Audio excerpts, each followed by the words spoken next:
قل هذه سبيلي أدعو إلى الله. Assalamualaikum warahmatullahi wabarakatuh. Alhamdulillah, salatu wassalamu ala rasulillah, amma ba'd.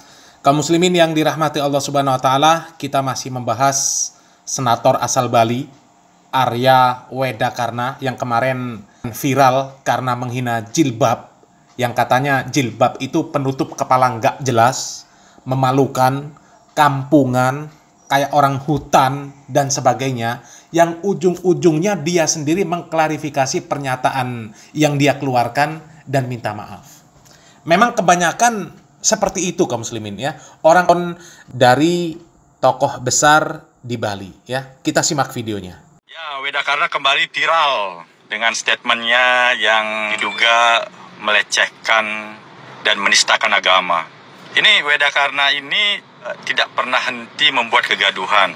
Setelah dulu ada dugaan penistaan agama yang dilakukan terhadap simbol agama Hindu di Purwodalempet, bahkan sempat disangsi sedang oleh BK DPD RI.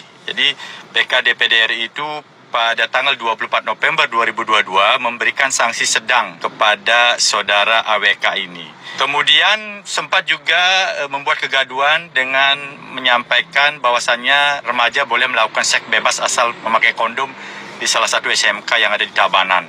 Ini juga membuat kegaduhan, dan pada tanggal 13 September 2023 lalu membuat kegaduhan lagi, memprovokasi masyarakat Bubuk yang tergabung dalam Gema Santi. Jadi terkait dengan pembakaran villa yang ada di Bubuk. Ya, jadi kegaduhan yang dibuat, kemudian datang ke sekolah-sekolah, ibaratnya jadi pengawas sekolah, bahkan membuli, boleh saya bilang, guru-guru yang ada di sana, dan juga membuli para siswa yang ada di sana. Kenapa saya bilang membuli? Ya, karena dia waktu datang ke sekolah, kemudian memberikan pertanyaan kepada murid, disiarkan secara live, dan murid tidak bisa menjawab. Tentu saja ini namanya bullying. Jadi kasihan murid-murid kita. Dan yang terakhir itu dia di SMKN 2 Denpasar, bahkan ditantang debat, tetapi sayang dia tidak, biasalah kalau ditantang debat dia kabur.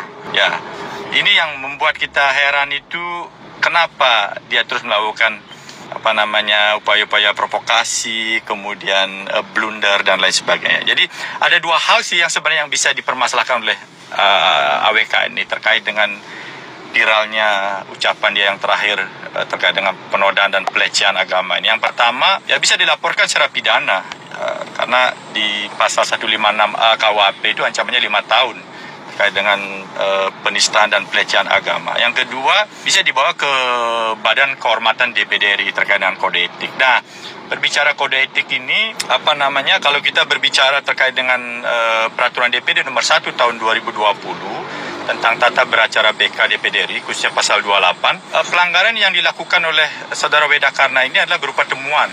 Jadi berupa temuan yang intinya peristiwa etik yang menjadi opini publik, yaitu sudah tersiar di beberapa media. Dan saran saya, kita punya anggota DPD RI ini dari Bali, Pak Mangku Pastike, yang kebetulan jadi wakil ketua BK DPD RI. Jadi mohon ini dibawa ke pleno.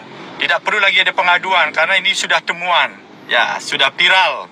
Ya, proses saja, proses di BK DPD RI, dan kalau memenuhi unsur, jatuhkan sanksi. Dan sanksi berikutnya adalah sanksi berat. Ya, sanksi berat ini berupa pemecatan, karena sebelumnya sudah ada sanksi sedang. Nah, sesuai dengan hukum acaranya Badan Kehormatan DPD, kalau anggota yang sudah pernah disanksi sedang sebelumnya, kemudian melakukan pelanggaran lagi, maka sanksi berikutnya adalah sanksi berat, berupa pemecatan. Kami sangat setuju dengan ucapan Bapak. Ya, memang harus seperti itu. Pecat saja, biar kapok. Nggak bikin ulah lagi. Lagian juga sudah terlalu banyak kasus dari Arya Wedakarna ini ya. Kalau kita lihat, kita baca-baca kasus-kasus dia ini sudah banyak banget kaum muslimin. Jadi kalau orang-orang yang model seperti itu dibiarkan, dibebaskan hanya karena dia sudah melakukan klarifikasi, sudah minta maaf, ya nanti bakal macam-macam lagi ya. Kemudian akan ada orang-orang seperti dia yang nyusul, akan berbuat yang sama, dan akan menjadi semakin banyak, semakin bermunculan orang-orang yang seperti Arya Wedakarna ini. Karena apa? Karena mereka nggak takut. Mereka akan berpikir Kalau habis bikin ulah, habis bikin onar, habis bikin kisruh, tinggal klarifikasi saja. Tinggal minta maaf saja. Selesai urusan. Ya. Mereka akan berpikir seperti itu. Coba kita lanjutkan lagi kaum muslimin. Dan kebetulan saya sudah 3 kali melaporkan saudara Arya Wedakarna ini. Yang ketiga kali ini sedang berproses. Bahkan sudah pernah disidangkan sekali di kantor DPD RI perwakilan Bali di Renon. Dan waktu itu Pak Mangku Pastiko juga hadir selaku Wakil Ketua BK DPD RI. Jadi sedang berproses, tambah lagi kasus, sudah banyak kasus ini. Ya, saya curiga AWK ini memainkan isu politik identitas karena menjelang pemilu 2024. Ya, untuk mendapatkan simpati masyarakat Bali lah. Ya, cara-cara ini cara-cara yang kotor. Jadi seharusnya tidak dilakukan oleh seorang politisi, apalagi yang katanya senator DPD ini. Jadi mudah-mudahan masyarakat cerdas, tidak boleh lagi memain isu-isu sara, politik identitas, dan kita harus selalu menghormati keberagaman kita. Karena Indonesia ini terdiri dari bermacam suku, agama, ras, dan antar golongan. Jadi tidak boleh siapapun yang melakukan pelecehan atau penodaan terhadap agama tertentu. Dan itu bisa dihukum secara pidana, ancamannya 5 tahun. Nah, itu yang saya bisa sampaikan. Mudah-mudahan Wedakarna ini bisa mulat sarira, bisa lebih segera dia sadar bahwasanya kegaduhan-kegaduhan yang dibuat selama ini membuat masyarakat Bali itu jengkel dan geram.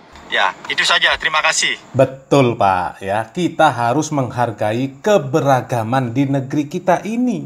Nggak boleh rasis. Tapi di video klarifikasinya, Arya Wedakarna ini kan masih tetap mencari pembenaran untuk statement dia.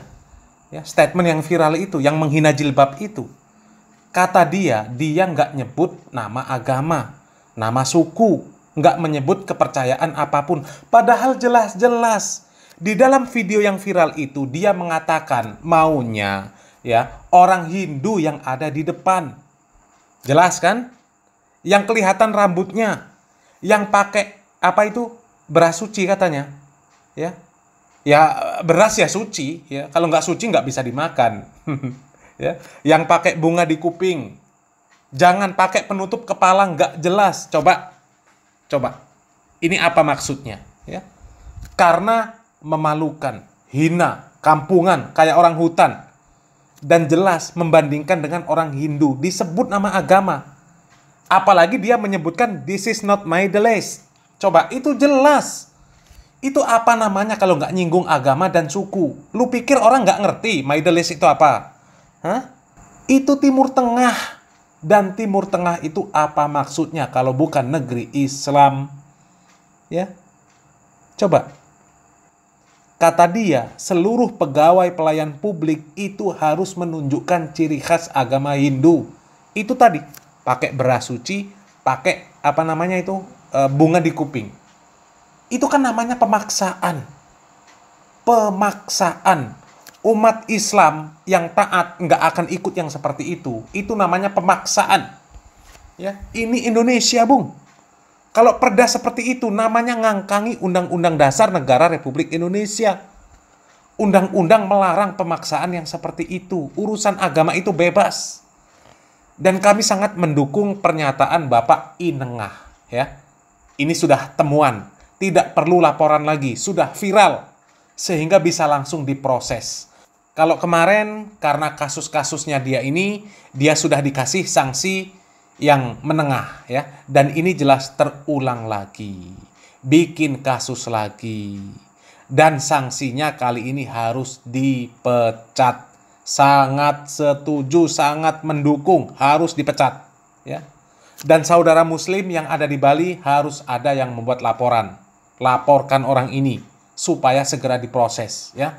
Dan mudah-mudahan orang ini segera bisa dijebloskan ke jeruji besi, ya. Semoga bermanfaat. Semoga kaum muslimin semakin semangat di dalam mengamalkan agama Islam, ya. Jangan takut dengan intimidasi apapun. Ini negara Indonesia, negara yang katanya menjunjung hak asasi manusia. Jadi tidak ada paksa-memaksa di dalam perkara agama.